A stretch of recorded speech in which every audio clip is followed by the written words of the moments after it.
जोहार गे बयहा मिसी को आसोग कने नापाय रेगे मेना पे ईश्वरा दयाते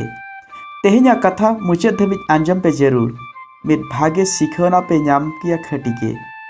बाम पे तहदोआ तीस जीवन रेनांग लाहांती डाहार रे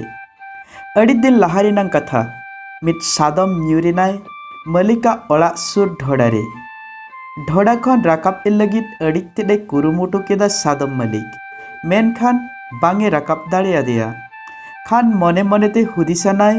नुई हाड़ाम सादम राकाब काते हो ओकाटा कमिरी के बांग बेभारोआ चलो नुई दो नोडेगिंग तोपाकाया बांखान आर नोआ ढोड़ा हो जहाँ तिस भाता मा पाड़ावेन गिया तेहेंगिंग भाताव का नोआ दो आर आड़े पासे रिन किछु हड़ को जावरा केट कोते ढोड़ा भातावे एहब केदा जतो हड़ा तीरे ताहेकाना कुड़ी बेलचा ढोड़ारे जखन हासा गितिल को न्यूर केदा ओना दो बाजावेना सादम हड़मरे सादमे किकियोवेनाय किछु अक्ते आरे हबियेना किछुगान हासा को बलि को गिड़ी काते सादम मलिक जखन ढोड़ा सेदे बेंगेदाडा चमकावेनाय नेल काते जहाँ हासा गितिल जबरा को सादम चेतान रे न्यूरुक कना सादम संगेगे कोटा गदक कनाय आर ओना को चेतान रे लेबेदक कनाय आर बै बैते राकाब इदिक कना चेतानते किछु घड़िक नोआ कमी चेलुइना सादम मलिक आर आड़े पासे हड़ को हासा गितिल ओना ढोड़ा रे को न्यूर केदा सादम ओना को साहा साहाते चेतानते राकाब अगुएना शेष रे ओडक हेज एनाय ढोड़ा खन नोआ को नेल काते मलिक आर आड़े पासे रिन हड़ अड़ितेट को हाहाड़ाएना नेल पे नुई सादम तोपाय लगित हासा गितिल बन गिड़िए ताहेकना मेनखान नुई सादम मा ओना हासा को ओना गितिल को आजा गुजु रिनांग फसिये रे आगे घरड़ी बेनाव केदा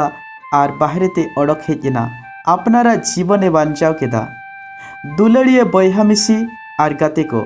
नौकान घटना को दाराय किया अबमान को जीवन रे आबो को चेतान रे जबरा को गिड़िया मेता नोआ हाना कथा को रड़ बना टोटोसा भादेसा बना आर को हिनस्ता आबना आबो बन एगेरचोआ छीतु थापा अचोआ तबे ओना बड़ीजा खन बांचाव डाहार बांग कना जे आबो ओना छीथु थापा हिनस्ता तेबन तेन तोपाकोआ मेनखान ओना बेकार जिनिस को साहा काते चेतानते आर लाहासेट बन लाहा इदिमा आबो को जीवन रे जतो मुहिन मुश्किल हुटुब धीरी लेका दाराया ओना को आबोआ दिस सुदिस रेनांग कथा कना हेराव काते ओना हुटुब लातार रे बन तेन तोपाको कना चे ओना हुटुब घरी लेका व्यवहार काते चेतानते बन राकाब इदिक कना जीवन रे लाहांती लगित तेखान ध्यान पे नोआ कथा संसारी नांग बोझा गहरते पे लांगा जखन जांगा आर्द बांगे सेनो आलाहासेट उन अक्ते रे हो